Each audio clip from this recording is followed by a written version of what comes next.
ज्या महाराष्ट्रामधल्या लेकरांना आईचा हा मराठीत शिकवला जातो, जिथून आपली भाषा ही अंगवळणी लावली जाते, त्या लहान लेकरांवर आता जर का हिंदी भाषेची सक्ती केली जात असेल तर मला वाटतं हा मराठी भाषेचा खूप मोठा अपमान आहे।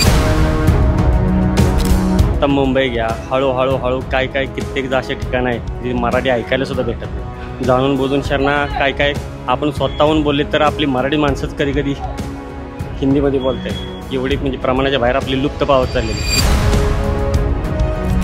माझा मुलगा आता पाचवीमध्ये पहिलीपासून शिकत आलेला आहे, त्याला तर हिंदी भाषा नव्हती, पण हिंदी स्पष्ट बोलतो।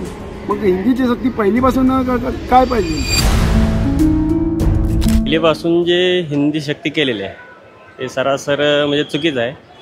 जे 6वीपासून होते ते पहिलीपासून करणं चुकीचं आहे, कारण कर्नाटक राज्यात, गुजरात राज्यात, इतर तामिळनाडू ह्या राज्यात न करता महाराष्ट्रातच का? आणि मातृभाषेचं शिक्षण हे मराठीतच पाहिजे। आता मुंबई घ्या, हळूहळू काय कित्येक असे ठिकाण आहे जे मराठी ऐकायला सुद्धा भेटत नाही। जाणून बुजून शरणा काय आपण स्वतःहून बोलले तर आपली मराठी माणसंच कधी हिंदीमध्ये बोलतात। एवढी म्हणजे प्रमाणाच्या बाहेर आपली लुप्त पावत चाललेली आहे, तर ही चुकीची गोष्ट आहे। काय पण करू शकणार, मराठी भाषेतच सन्मान राखला पाहिजे आणि शिक्षण आहे ते मराठीतूनच झालं पाहिजे। हिंदी सक्ती मुळातच अयोग्य आहे, ती गव्हर्नमेंट आपली ही लादण्याचा प्रयत्न करते आहे। त्यामुळे मी तर म्हणतो सगळ्या मुंबईकरांनी याच्याला विरोध केला पाहिजे, कारण जेणेकरून ही सक्ती आज तुम्ही केली की उद्या त्यांच्या लहान मुलांवरती परिणाम होईल। आज महाराष्ट्रामध्ये जे मराठी बोललं जाते त्याचं प्रमाण कमी होईल, आणि ही शाळेमध्ये म्हणा, आज तुम्ही हिंदी सक्ती बोलता पण हिंदीचा विषय आहेच की ऑलरेडी, तर तुम्ही सक्ती करू नका। सक्ती केल्यावरती त्या लहान मुलांवरती परिणाम होईल। ऑलरेडी तुम्ही 3 सब्जेक्ट दिलेलेच आहेत, मराठी, हिंदी, इंग्लिश, तर ते ऑलरेडी ते पण आहेत ना विषयामध्ये, पण तुम्ही सक्ती केली की ते लादलं जाईल। याच्यापुढे असं लादलं जातं का म्हणे, ते कसं आहे, ते लहान मुलांच्या डोक्यावरती परिणाम होईल। कारण त्यांना एक तर तुम्ही बघा, आज कॉन्व्हेंटमधला मुलगा तो हिंदी बोलत नाही, तो पण मराठीच बोलतो, कारण तो मुंबईचा आहे, तो त्याला मराठी त्याची मातृभाषा आहे। तुम्ही जर उद्या हिंदी लादली मराठी मुलांना वगैरे, तर नॉर्मली जी मराठी भाषाच संपून जाईल मुंबईमध्ये, तर ह्याचं प्रमाण वाढत जाईल।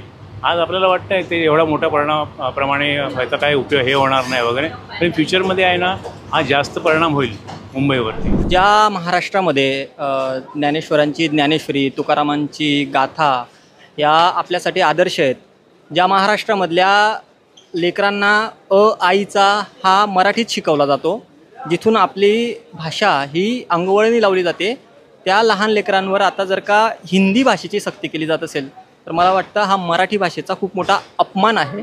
कारण ज्या मराठी भाषेत ज्या ज्ञानेश्वरी लिहिली गेली, ज्या मराठी भाषेत गाथा लिहिली गेली, ज्या मराठी भाषेचं साहित्य विपुल प्रमाणात आहे, ती मराठी भाषा ही जगाच्या पाठीवर अलौकिक भाषा आहे असं आम्ही अभिमानानं मिरवावं। ज्या भाषेतून कवयित्री बहिणाबाई चौधरी अस्सल 52 कशी सोनं लिहून ठेवतात, त्या मराठी भाषेचा आम्ही अभिमान मिरवावा। त्याबरोबर जर का आता हिंदी भाषेची सक्ती केली जात असेल तर मला वाटतं मराठी भाषेला हा डावलण्याचा प्रयत्न आहे, जो की कुठेतरी चुकीचा आहे, आणि तो होऊ नये यासाठी माझं प्रामाणिक मत असेल। आपण मराठी म्हणजे हिंदू आहोत, आणि आपण मातृभूमीमध्ये जन्म घेतलेला आहोत, आणि कालांतराने हिंदी भाषा जी आहे ह्या भाषेमुळं